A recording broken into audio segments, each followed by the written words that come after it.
Diaspora Weekly. My name is Jermaine Nkrumah, and you're on Diaspora Network Television, the famous DNT. Today I have with me a very, very good friend of mine, almost a brother. In fact, you're a brother. And we were together in the States, and he has returned just like I have. Well, we're both in the private sector, but he's looking to get into Parliament, and we're going to talk about that. But before we go there, or before you even meet him, there is a usual jangle. So stay tuned, and we'll get you the jangle when we return.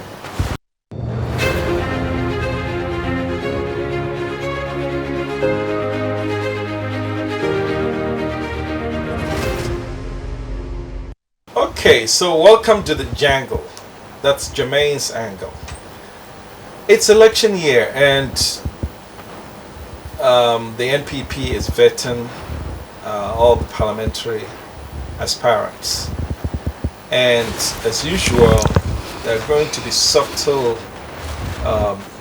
intrusion into the citizenship status of those vying for the ticket to run on the ticket of the MPP for the various parliamentary candidates. Now, we know the law states that you cannot be a member of parliament if you hold dual citizenship. We get that. But why is it that in many ways the party is trying to stop people from even running? I mean, you have to go through the primaries, and if you're lucky, you get to represent the party in a general election. And then, if you're lucky, you win. That's when you're actually walking into parliament. So it seems to me that if the law says that you cannot be a member of parliament if you hold dual citizenship, they should not bar people from running, because once the person wins, they've made a decision and they know the law. Once they win, before they walk into the parliament, they're going to raise their hand and renounce it.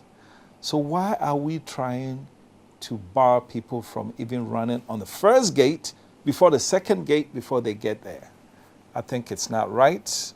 I think it's denying some pretty talented people that we know. There are a lot of talented people at home, but there are also many talented people from abroad coming to run who may have something to contribute to nation building. And if you want to know what I'm talking about, look at the person who's president today. Look at the person who's vice president today. Look at the person who sits on the golden the stool in Ashanti. Look at the person who sits on the stool in Achem. I mean, the number, I can go on and on and on. So yes, Ghanaians from abroad have something to contribute. And yes, we understand the law that you cannot be a member of parliament if you hold dual citizenship. But nowhere in the law does it say that you cannot even run if you're a member of, if you hold dual citizenship. And so for today's jangle, I want to send the message out. Please allow them to run with the understanding that they will have to eventually renounce after they've won to become member of parliament. This is the jangle. Expecting money from your relations abroad. Have you ever been defrauded of your money remittance? Open an ADB account today. Send your name and your account number to your relations abroad. Ask them to use MoneyGram direct to account service and receive your money in your account in minutes. With MoneyGram direct to account service, there's no PIN code wahala.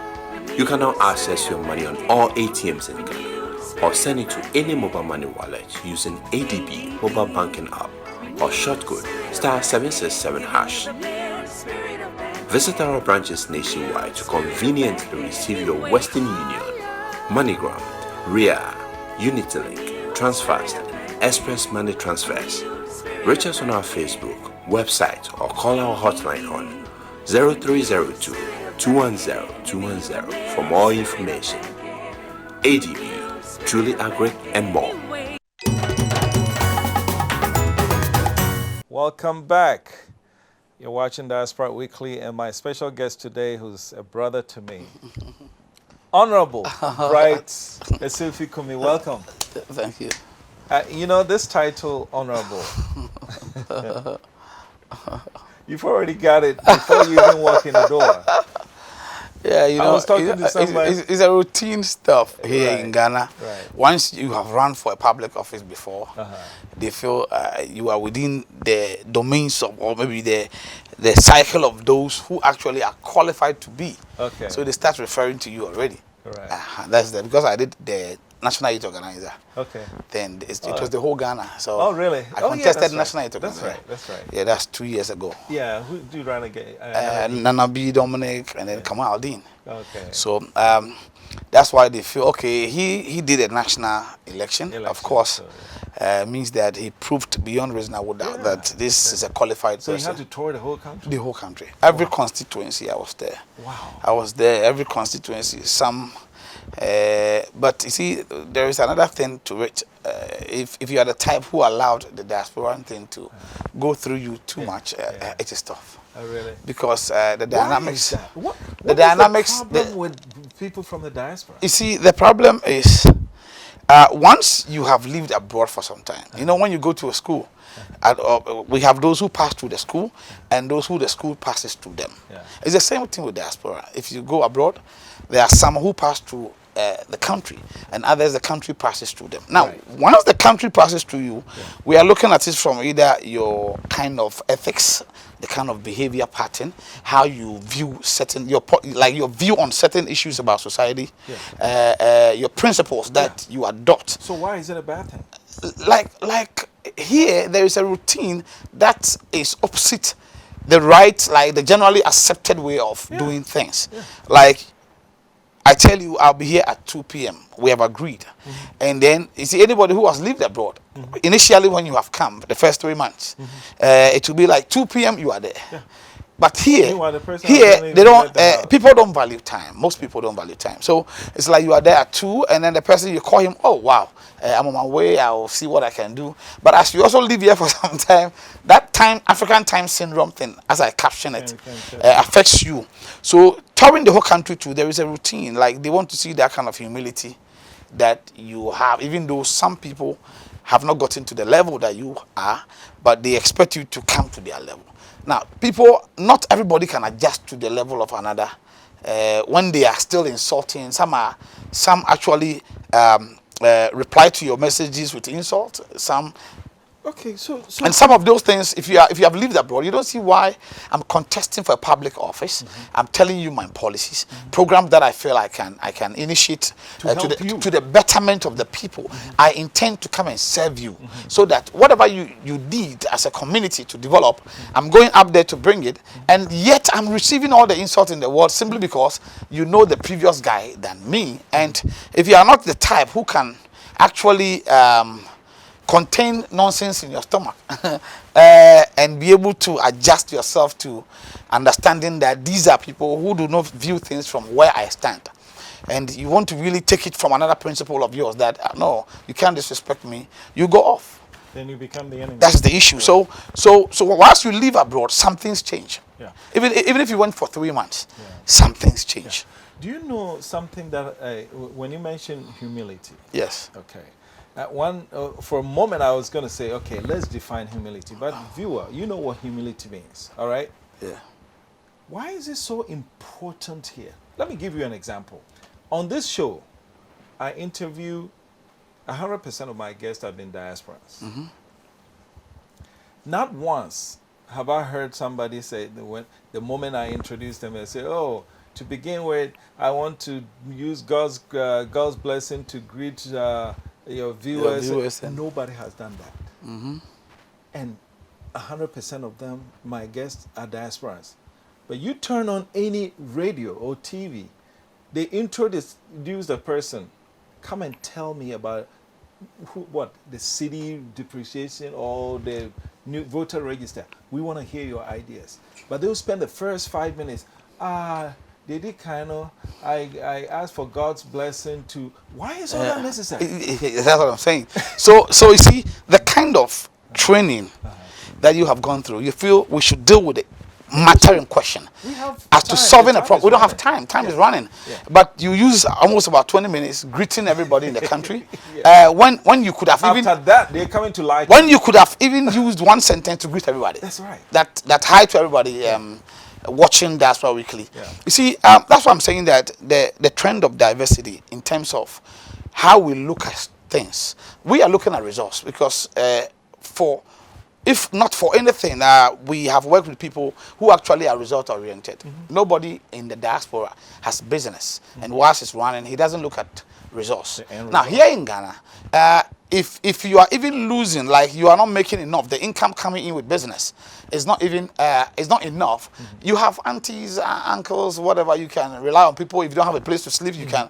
You see, we are dependent on family in that regard. But you know, in diaspora, whilst you are even in Ghana, your bills are still piling up for you. That's right. So it means that the structure and the trend of how we view things here is affecting our way of life. Then let me ask you this.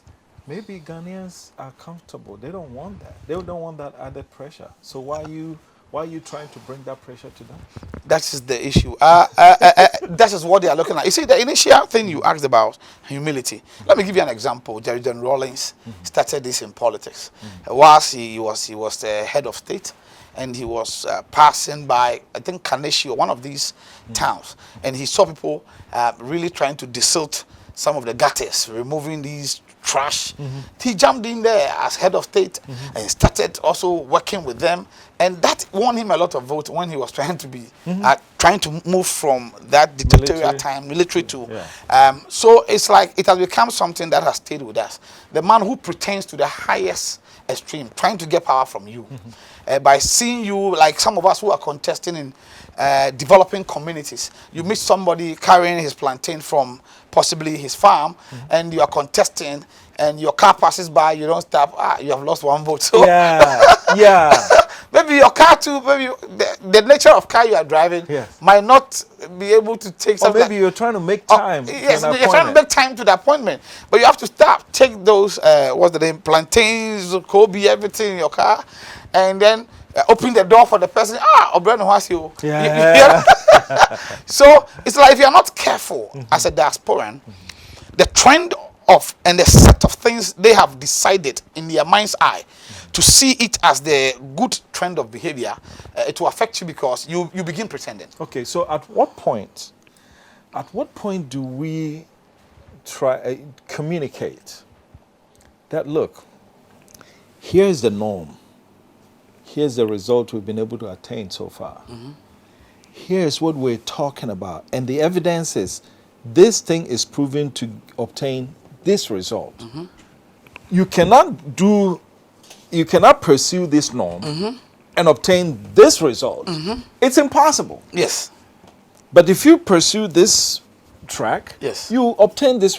So if you want the results, if you want the per capita income of Ghana to be $10,000 instead of a $2,200 that it is today, you have to change certain things. Yes. So it begs the question that why is it that Ghanaians are so resistant to that change that has been proven to obtain those because results? You see, one thing I have observed with my stay here and going to government institutions and other, what I see is that, you see, you use the word, you say Ghanaians are comfortable, number one.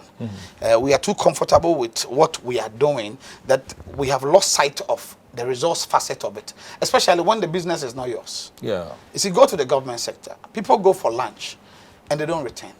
People go for lunch, they sit there for like 3 hours, come back with heavy kind of food, and they are already lazying about, like full bowl of fufu at lunch. Eating at the reception. It's eating at the reception, and you go there and they say you should wait for them. They've gone for lunch, and it takes about almost 4 hours. They are back and they said the day is almost done. I live at Kaswa, the traffic situation, so I'm leaving.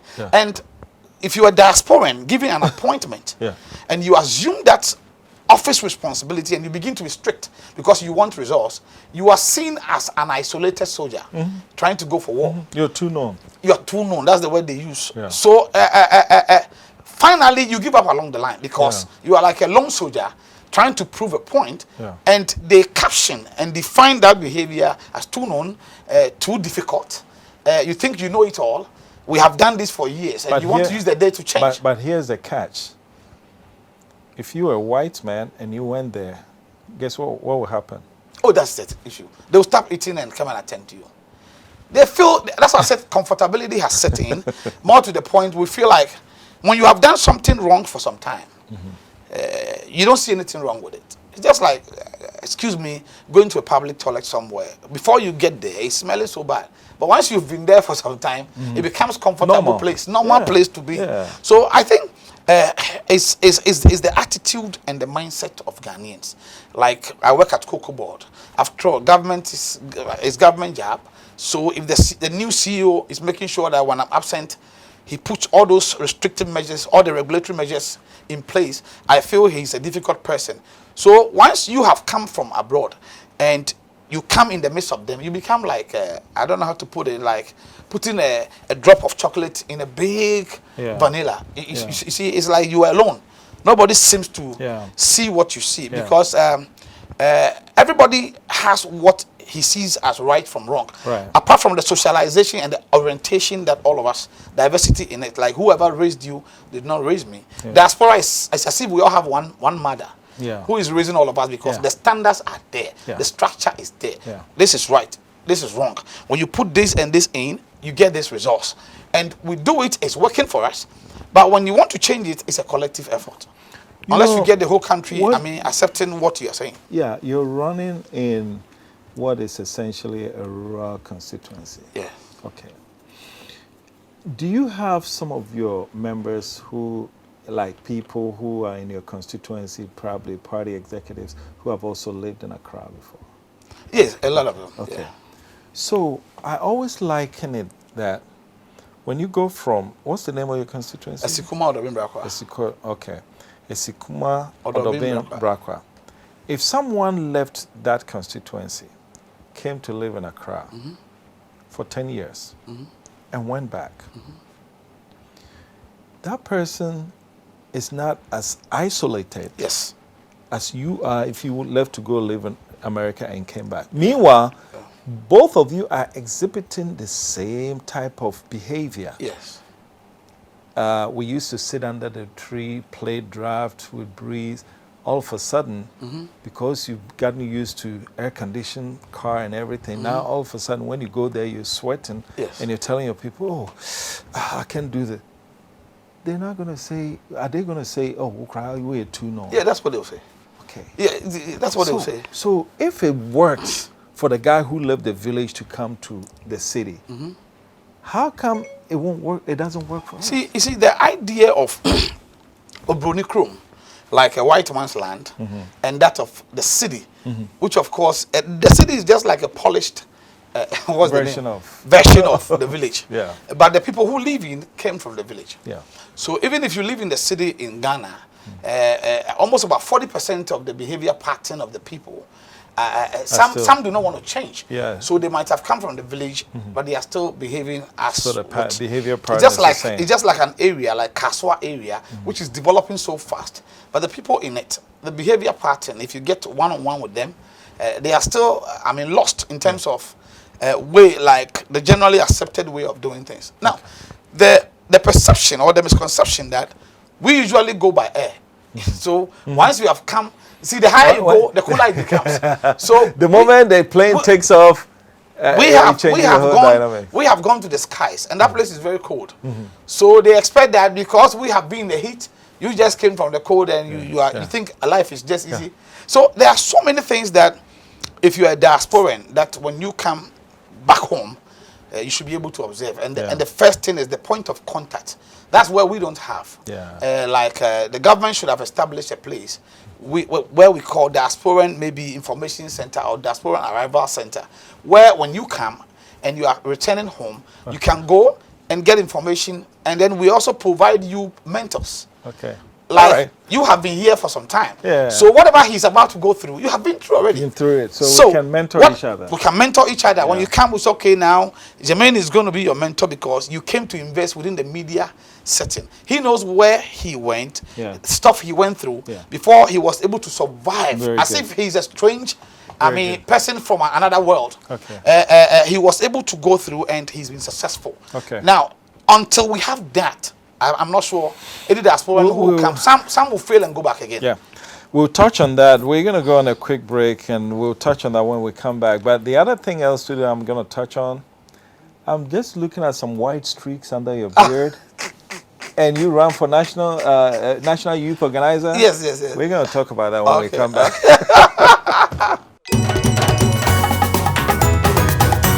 I can climb a building.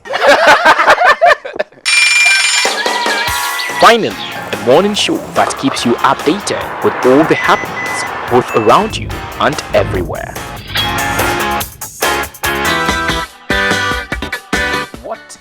To what extent can you go for $1 million? 2-story building. Go and stand on top and do it for that. Make the right decision, for yourself, and don't let the money control you. Say,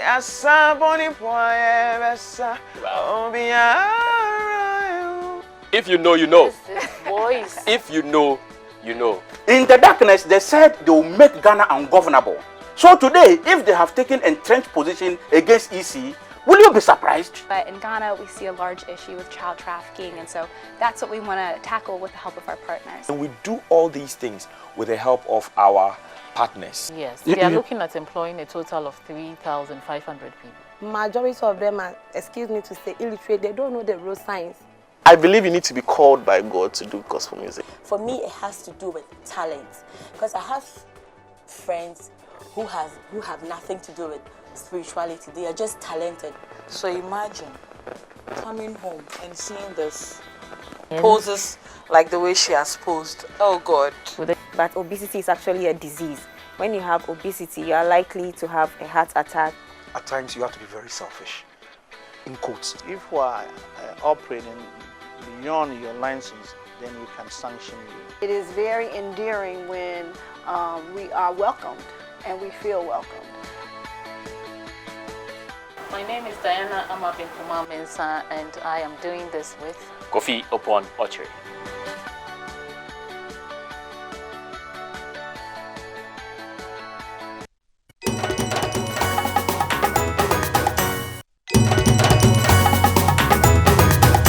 Welcome back. This is Diaspora Weekly. My name is Jermaine Nkrumah, and you're watching Diaspora Network Television. Again, it's the famous DNT.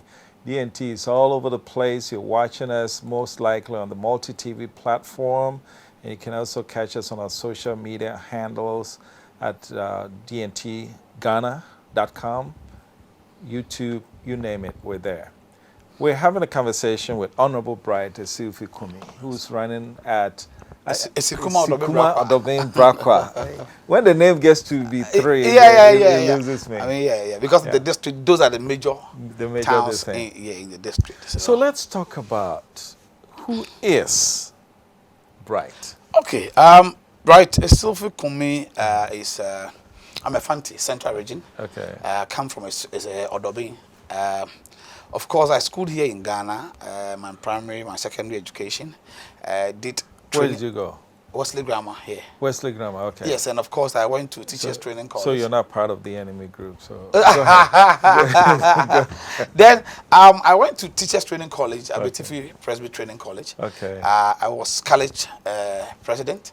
I became president for all teacher training colleges. Okay. A student association in Ghana. Cool. A national president. Cool. Worked with a lot of international organizations. Started my media company, Transglobal Media. It was at Jolu. Okay. Perez Chapel opposite, the first floor. We were more into TV programs. We conceptualize, we shoot, and then we give it to the TV stations. So you're not new to this? No. So my first program, I was also a host on TV3. Okay. For close to about 5 years. Okay. I was the one who came to kick Cheche Kule out. Okay. My kids program. Okay. Junior General with Anchor Bright. Ah. I was on TV for a long time, and Ghanaians know. I also worked with Radio Hit, the former Radio Hit. I was doing most of the newspaper review in the mornings, and then so it was radio, TV, and then my company also does a lot of commercials. We shoot the commercials, and then we were also conceptualizing programs, and then we shoot them and then sell them to the TV station. So all indications are you're a go-getter. Yeah, that's what it is. Because I'm all over the place. Yeah. And what I've known about you, you actually you hit hard. But is there anything can that be traced to your childhood? Yes, it can be traced to my childhood. After training college, I came to Legon. Okay. So after University of Ghana, that was when I started working with the international organization. United Nations then had introduced the MDGs. Today it is Sustainable Development Goals. Our job was for Africa and Middle East Task Force. We do monitoring and evaluation for countries' presidents as to whether the funding they have been given by the United Nations is being used directly to, because the 8 goals, universal basic education, poverty alleviation, all those 8, you are giving funding for that. And Ghana was one of the best because of Omanpanyin Kufuor. Okay. He did these youth employment, pregnant women go to hospitals, they don't pay. This national health insurance, they are all from the MDGs funding that they captured from that angle. So after that, I went to about 47 countries, working with international organization on peace and conflict. Okay. Peace and conflict, and then young entrepreneurs capacity building. Jeez, you've been around for a while. We did a lot. And I did that particular training in Japan, JCI University. And then I joined an organization called JCI, a Junior Chamber International. It's a worldwide federation for young entrepreneurs and leaders. I was president for JCI Ghana, then became the vice president for the whole world, responsible for Africa and the Middle East because of the experience with the UN. So then I went to the US, did another political science degree, and then did LLB, University of London. So your resume is about it's a 5 pamphlet. sheets. Yeah, it's a pamphlet. Maybe I have to. It's a pamphlet. You have to. My background is not even a middle class. It's a very small beginning. So you have to fight and then survive. So secondary school, we have to go work out outside and then be able to pay our fees. Myself and what about parents? Myself and Yasichi. Yeah. We actually have to. We went through the hard way to get to where we are. How hard was it when you were growing up? I mean, primary school before you got primary school. Mom, dad. Mom, dad. There was this divorce when I was 10. Okay. And initially, when the divorce came, I felt it was business for me at that age, because business. Yes, because I can go to my dad. The two of them are not talking. They were not. They were at huge. You see. So I go to my dad and then I say, "Oh, my mom has given me nothing." Yeah. So he gives me. He can't ask my mom. So I go to my mom too. Dad has given nothing. You'll be enjoying that business for some time, and then you realize that it's not the best for two parents not to be together. Right. Because but you're 10. Who cares? I mean, yeah. At that age, it was good business. Like you are able to save a lot because you go to your dad, your mom cannot call and ask. Yeah. So we actually had also this Christian background, and then so I did a lot of student politics when I was here. From training college to the university level. So you did Legon? Yeah, I did Legon. What did you study in Legon? I did social works. Social works. Okay. So what happened was that whilst we were down with the university level, what happened was the NDC came for us, like Atua Hoy and the rest. They came, that some of us who are very, very articulate and very good, they wanted us to be at the forefront of their. So those days, Haruna Idrisus and all those people, they were captured from that point. And my best friend Kabila, who is a CPP guy now, Professor Akosa or something, CPP, Professor Akosa came for the two of us. That if we are not going for the NDC stuff, why not go for CPP? Kabila went, and then I did not. The issue being that I had not laid hands on the understanding of the philosophy of these parties, whether I'm a social democrat or a capitalist. So in 1996, that was when I was following MPP all right, but the whole idea was that I didn't have the understanding of the republicanism, this capitalism stuff, because it's more of a property ownership democracy. And the social intervention, because of your humble background, you might want to go for the social interventionist because the boreholes, the free SHS, The all these freebies. things, you feel like I could not have some of these benefits. So why not, with that kind of feel, become a social democrat? So I can provide for the communities because I don't want anybody to suffer like some of us who had to work and then go to school and try to survive in that regard. So finally, we accepted to really capture the issue of the capitalist ideology, which is the MPP. At what point was that? At that point, it was right after Legon. That was 2003 thereabout. And then we decided that we will go MPP line. So we had then brought Honorable Kamana Bartels from Sweden to come and contest Ablek Manoff. So let me ask you this. Isn't it coincidental that in 2003 that you're toying with, okay, am I capitalist, am I socialist? And then in 2003 you make a decision coincidentally at a time that President Kufuor was, the MPP was in power. Yes. Did that sway your decision? No, it did not. I had two friends, Alaji Maiga, Abulakulaku, the two of them, what they did was, they were forming the Nasara of today. Okay. But both of them are not educated that much. So they came to call me. I did the organogram for them, the structure, the everything. They were submitted to the president for explanation as to why Nasara should be. Nasara means victory. Okay. Why we should form Nasara among the Islamic communities, like the Zongos and all that, so that they can connect directly to it. So when it was accepted, I realized, no, the explanation the president was giving whilst we visited to initiate that group, I felt, no, this is what I think my belief is in, where you create wealth, you spread the wealth. People also create jobs out of the wealth you have spread.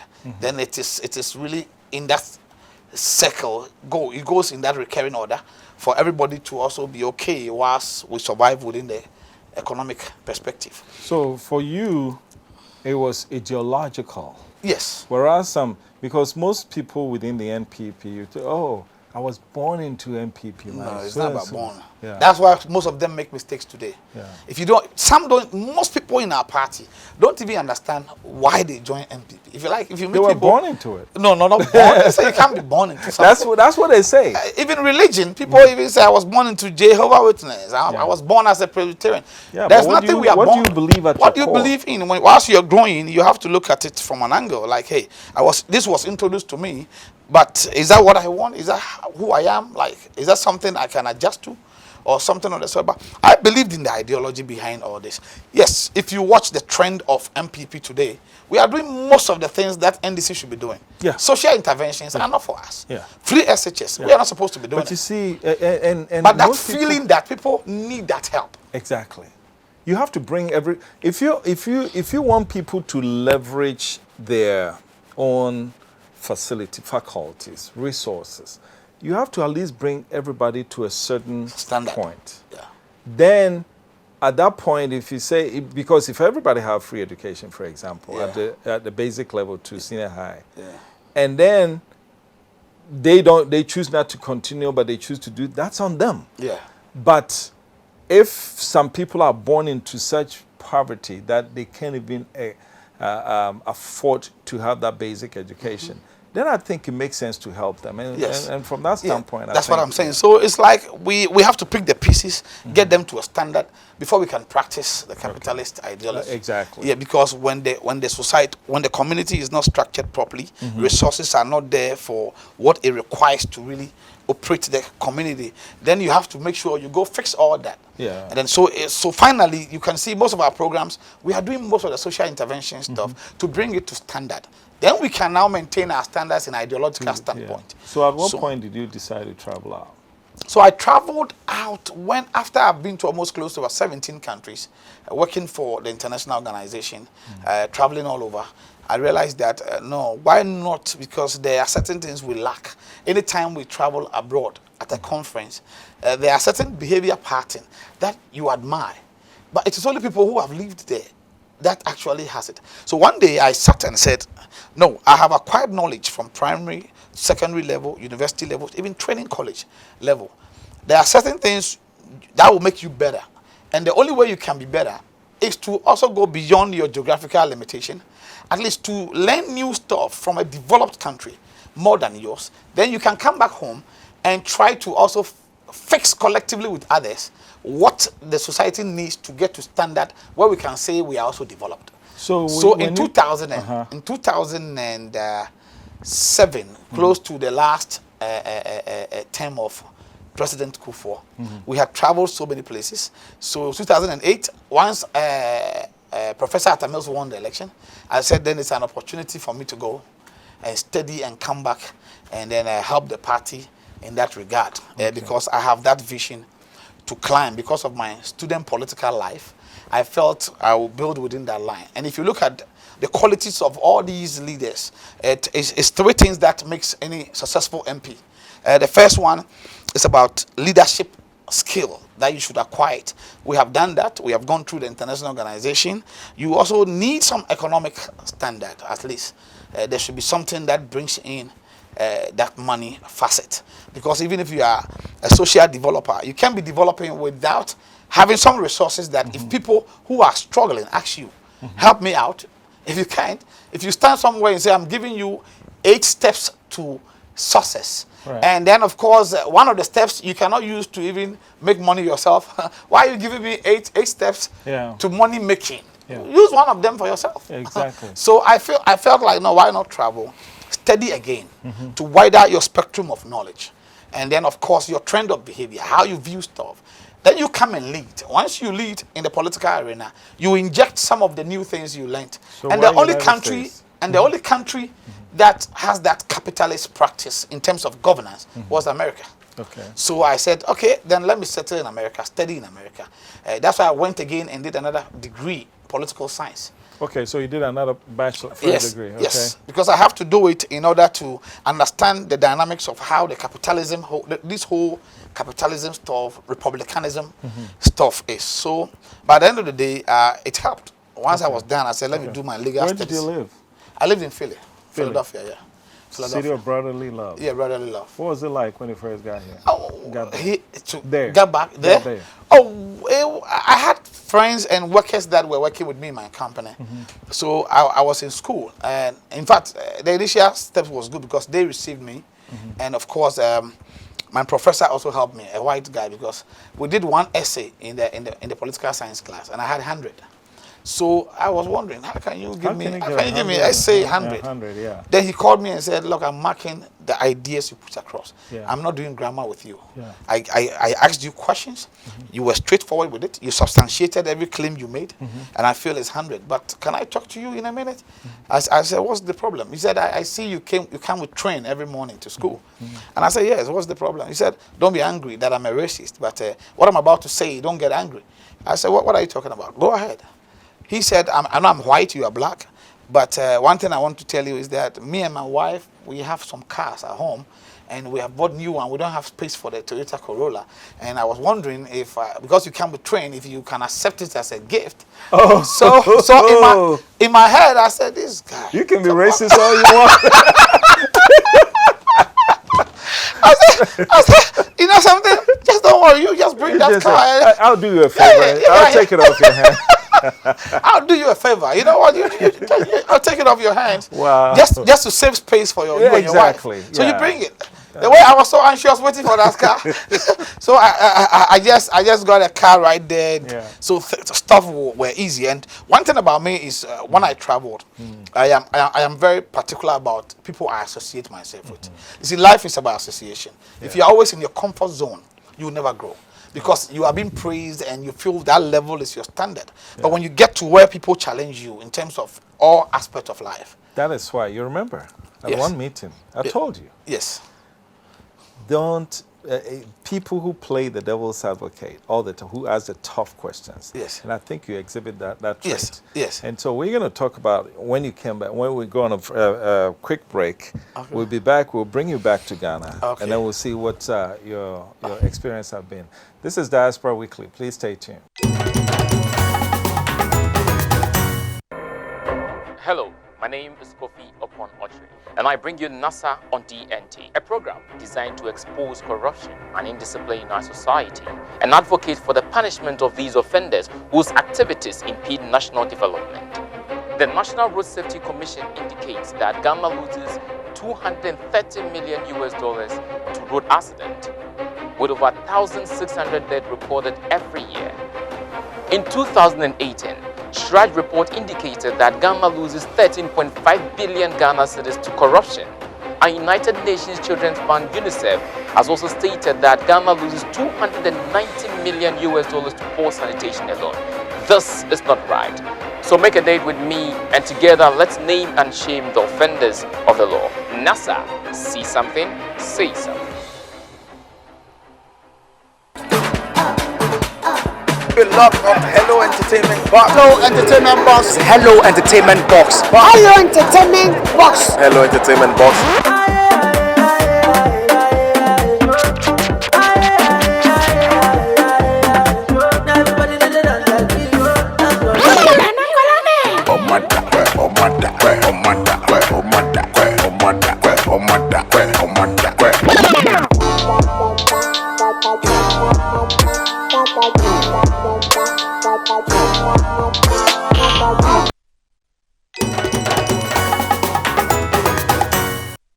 Hello and welcome back. This is Diaspora Weekly, and we're having a very, very engaging conversation with Honorable. I have to add the Honorable Esilfie Kumi, who's running that Odoben Asikuma Odoben Brakwa. I have to get this right. Okay. So you weren't. It looks like you weren't in the United States for a long time. I went to the United States for, I would say 12, just about 12 years. Yes. Wait, so you just, the Mills won in 2008. Yes, 2008. Assumed, so did you leave in 2000? I left 2008. 2008, yes. Okay. Yes. And you just came back? Yeah. Came back. I would say 2015 I was here, and 2016 I was here with a big group, Movers for Change. Okay. MPP has a volunteer group called Mocha, Movers for Change. And I found it after I have listened to Bernie Sanders when he was contesting. He was talking about massive voter turnout. And MPP had lost the election in 2008, 2012. And I felt complacency was 50% of what happened, because any mammoth rally that we actually have, the assumption is that with this crowd, we have won. Yeah. But some people are bored. They want to listen to music. They want to come around. Doesn't mean all these people will vote for you. So I felt complacency was key and apathy set in. So my group's job was only one, massive voter turnout, house to house. So in 2016, I funded it, the whole Ghana. Every constituency had that branch. I came down with that Diaspora Mobilization Committee thing. I was the chair in Pennsylvania. And then I formed the Movers for Change, the whole Ghana. In every constituency, we had members, very outnumbering. We did a great job, which of course you can see from the turnout that we had, which I feel this year we have to repeat it, because apathy has become high this year. And if we are not careful, NDC people will come out more, and it's not as if they have voters than us, but our people might say, I have seen nothing, all those kind of comments.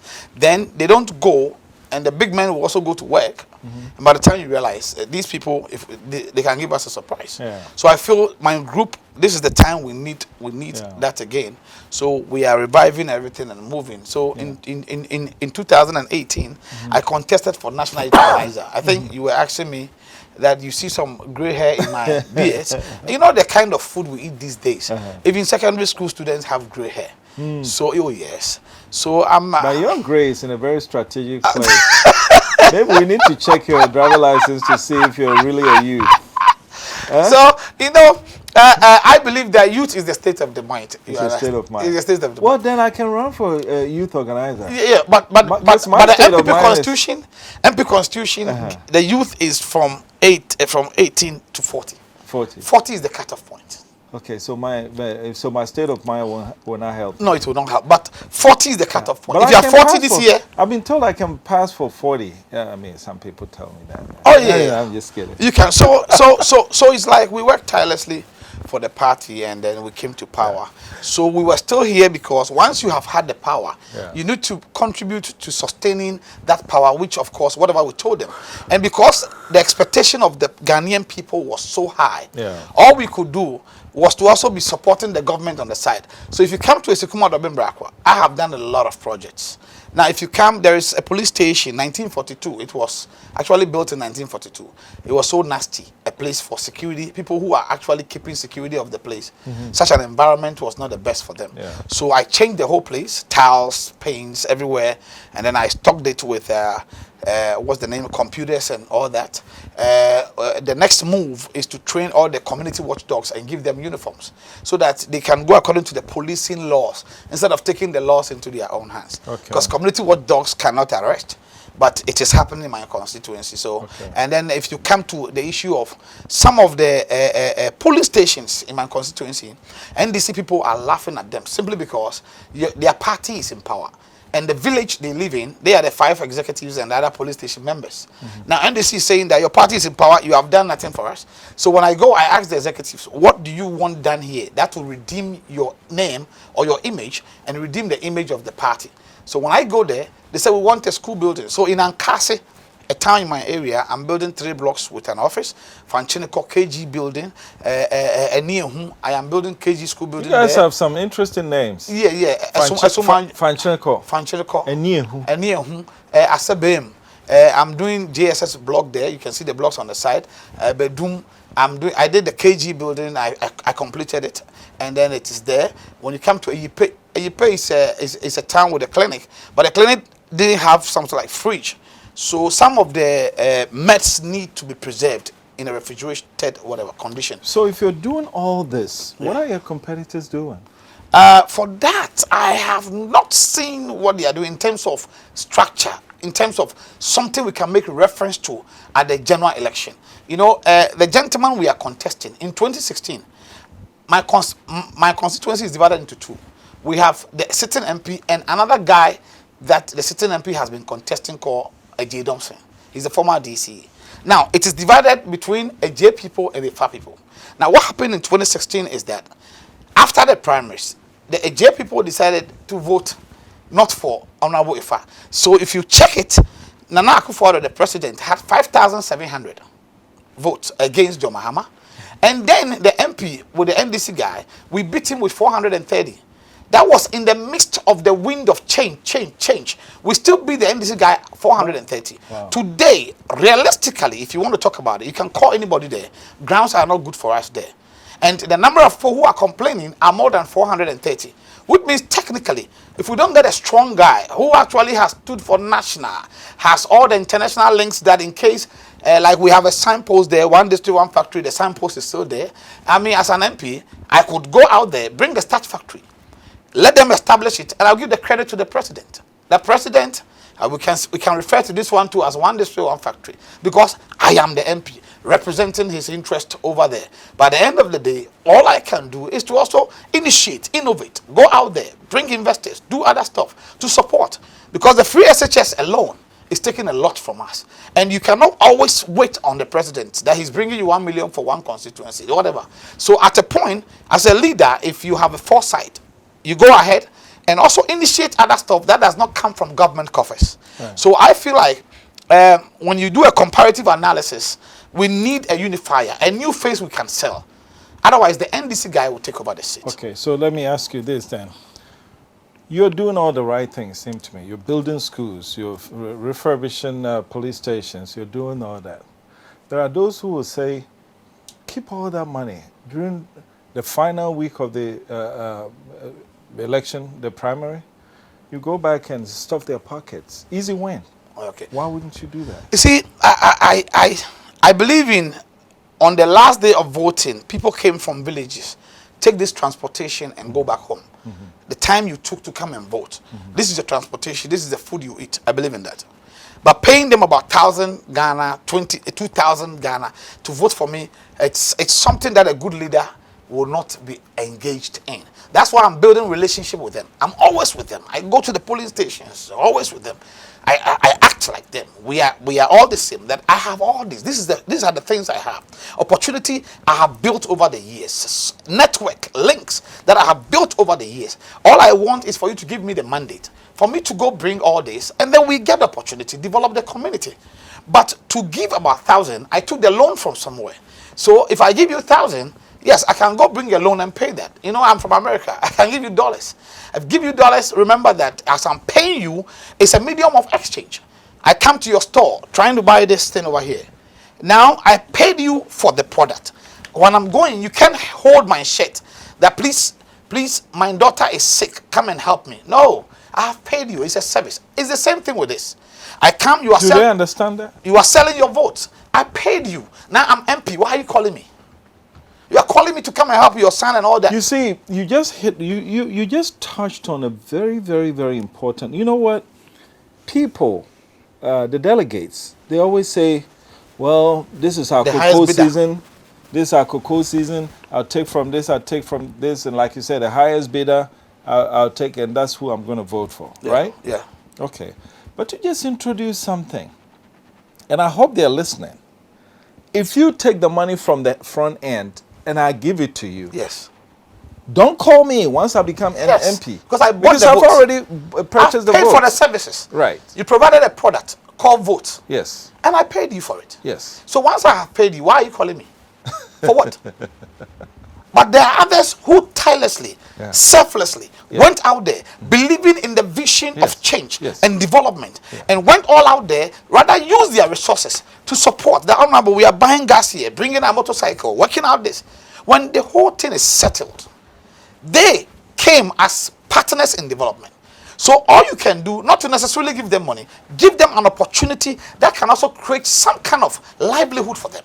Which means that if they need 1,000 Ghana cedis, they can dip their hand in their own pocket and get it, rather than waiting for somebody to pick up the phone call. If I try it with my links and I get you a very good job from Bank of Ghana or something, your salary is enough. Yeah.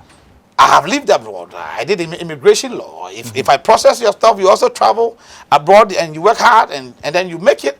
I have given you an opportunity of a lifetime that you can also become better than I am. Okay, so why is this message not registering with them? Because at the end of the day, we still see the cocoa season mentality, and the highest bidder wins. You see, the whole idea is that this process takes time, but mine is sinking with them. Okay. Delegates are such that when they realize that this is the best, you see, in MPship or political position in a parliamentarian, there are three things you should have. You should understand the dynamics of legislation, which of course I did law. So in parliament we do that. You should be an articulate person, so you can express the views of the people and be able to also make sure you pursue a bill that will benefit your people. The next thing is at the same time for you to have links in government. Now almost all the links that we have today, any state institution, minister, whatever, these are people I have relationship with. So it means that if there is any allocation and it's not enough for the 270 constituencies, at least I'll be considered along the line to bring something to my people. Now the last thing is for the person to be internationally inclined with network, not necessarily traveling as a tourist.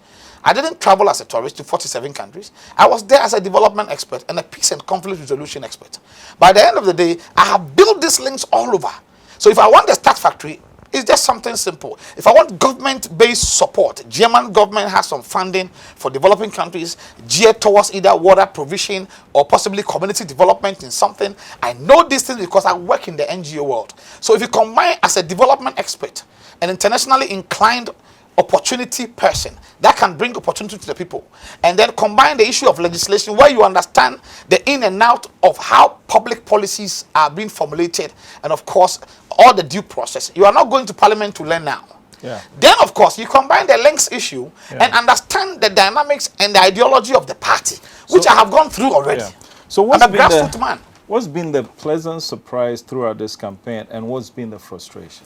You see, the pleasant surprise throughout this campaign is sometimes the things you believe in, others might misconstrue the whole thing. That's the frustration. Misconstrue the whole idea of what you say to mean something else because of the diversity of telling you diasporans come home.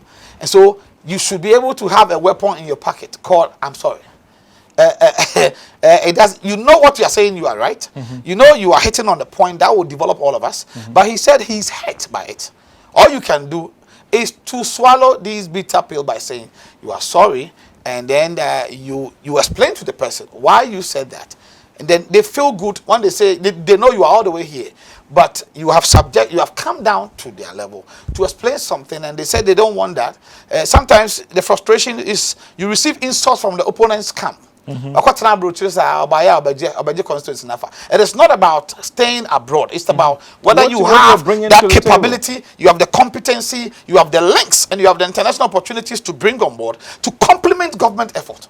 Meanwhile, government is doing a lot. Meanwhile, the guy, do you think the guy who's saying that do you think if he had the opportunity to go abroad, he would have passed it up? Oh, quickly, with a big bag. Quickly with a big bag.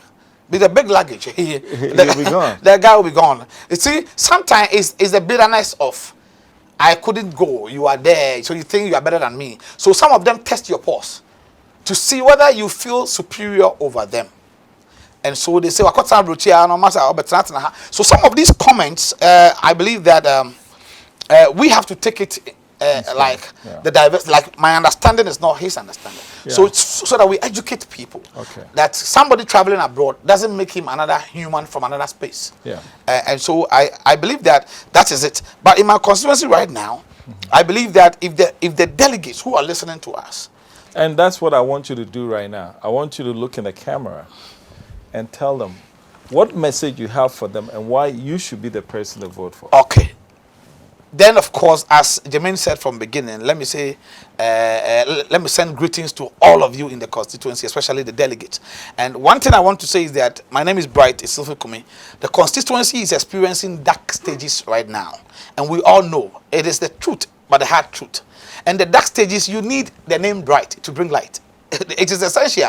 And the light I'm talking about here is somebody who actually has links in government, international opportunities, and at the same time can articulate the views and the needs of the people whilst at the floor of the house. I am not saying that our MP is a bad man. I'm not saying the others contesting with me are not. But comparatively, sometimes when you have been given some level of opportunity, you think what you have is the best. But everything you see, there are levels to it. I believe that I have prepared myself right from scratch. I was with the grassroots. I was born also in the midst of people who are struggling too. So I understand the dynamics and the suffering of my people. I believe that Asikuma Odoben Brakwa, from a collective effort, from the chiefs to the social leaders, church leaders, everybody, let us all come together and rally behind me. Because I believe that, I don't believe that I can do it alone, but with it as a team. The district can rise again. So if you check my slogan, it said Nyamin Sawum EUBB. If you look at all these surrounding projects that I'm doing, I'm not doing them because I need to be elected and I'll stop. No. I'm a young person and I believe in my future. So my future is key to me. If you give me the mandate and I play with it, I'm only playing with my future because I'm not going on retirement tomorrow. So I believe that mandate will let me come out more and become the Kennedy Japan or the Afenyomakin of our area. It is possible. We can do it. So let's believe and move forward. Thank you. Said much better than I would have. This has been Diaspora Weekly, and we thank you for watching. My guest has been Bright Esilfie Kumi, who's running as MP aspirant at Asikuma Odoben Brakwa. Hey, I got it right. Thank you for watching, and we'll see you next week, same time on Diaspora Network Television.